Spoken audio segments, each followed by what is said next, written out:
I've been struggling with a bit of self-doubt this week. I think we all do. I think we're all our own worst critics. And so has Hannah, who wrote to me, I struggle a lot with self-doubt and self-confidence. I'm graduating from university this year and I'm hoping to set myself up as a costume maker, embroiderer and illustrator. I know deep down that I'm good enough to succeed because I had such great opportunities in my placement year.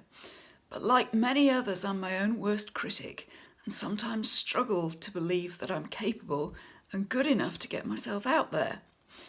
I doubt that anybody would want to choose my work, as I only notice the things that I perhaps didn't do so well.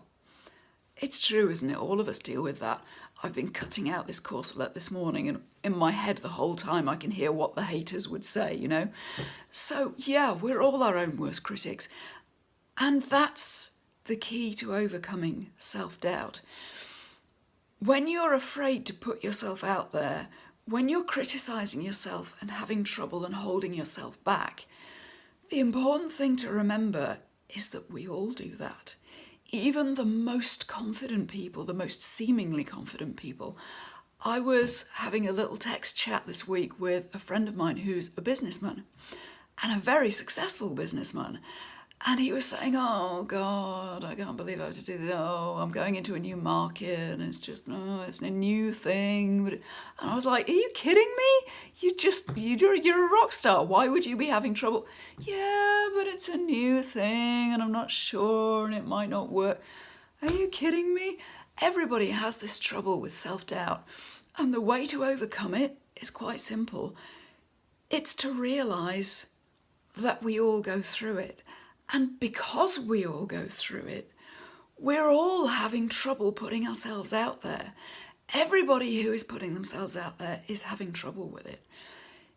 If you can be the one who puts yourself out there anyway, despite the fear, despite the struggling, you don't have to be the one who doesn't suffer from self-doubt. You only have to be the person who puts yourself out there just a little bit today.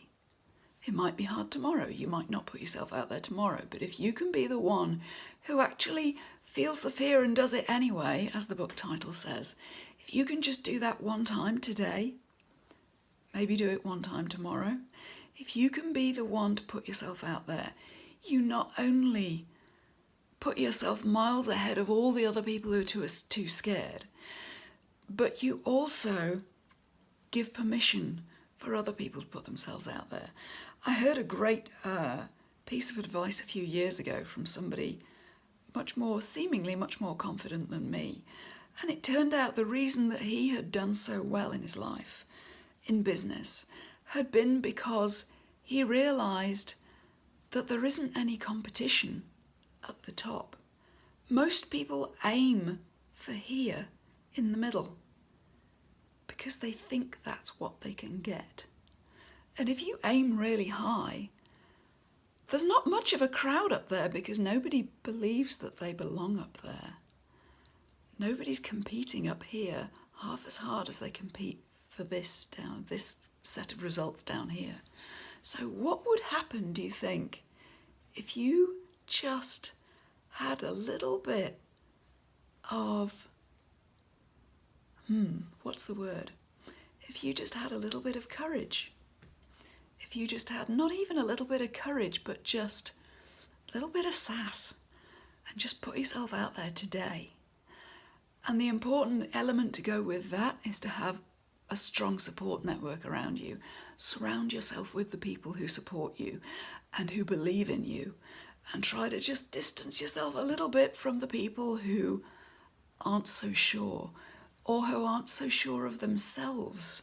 Because if people are talking to you all the time about fears and about how difficult it is to put yourself out there, then you're going to find it more difficult too, because you'll be focusing on how difficult it is. Try to get yourself around the people who are a little bit less scared to put themselves out there, the people who are actually out there doing it. And you'll find that it'll rub off, which could be very useful. So, the third thing to remember about overcoming self-doubt is that you're really not competing with anyone. As Hannah puts, she's her own worst critic and sometimes struggles in believing that she's good enough.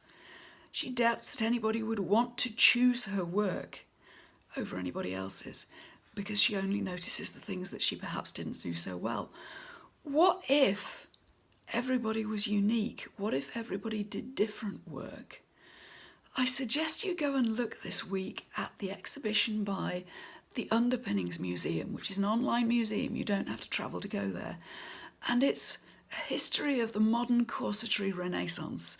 So there is work in there by a whole range of different modern corset makers. And the thing to notice as you scroll through all of these different amazing, unique corsets is that they are all different, and they express the vision of very different people. When you put yourself out there, you're not competing against other makers. You're not competing and trying to look better than somebody else. You're just trying to be you. Don't deny the world your special sauce. Don't deny the world the things that only you can give. You're not competing against anyone else. You're just giving the world the opportunity to enjoy what you can do. And part of that is the vulnerability of not being perfect all the time. Just be the person who isn't afraid to just put yourself out there a little bit, just today. Just see what happens when you try that. My name is Kathy Hay. Tell me about how you get over your self-doubt. Tell me about a time when you have overcome your self-doubt. And get inspired and do some sewing this week.